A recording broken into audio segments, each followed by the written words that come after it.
তো আর এক কথা বলুন, আপনাকে যে রেপ করা হলো মানে দাঁড়িয়ে দাঁড়িয়ে হলো না মাটিতে ফেলে? বলুন।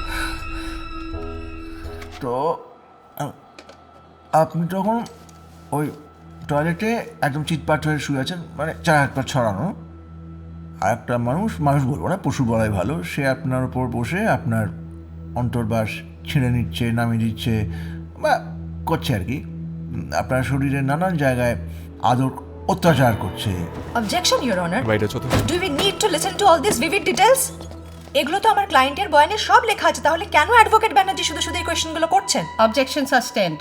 Please change your line of questions, Advocate Banerjee. আই কান চলাচ্ছে, কারণ আমার সহমর্মিতা দেখানোটা কাজ নয়, আমার উদ্দেশ্য হচ্ছে সত্যিটা খুঁজে বার করা। তবু Advocate Banerjee, you are a senior advocate. আপনার কাছ থেকে এইটুকু সহমর্মিতা, এইটুকু এমপ্যাথি এক্সপেক্টেড।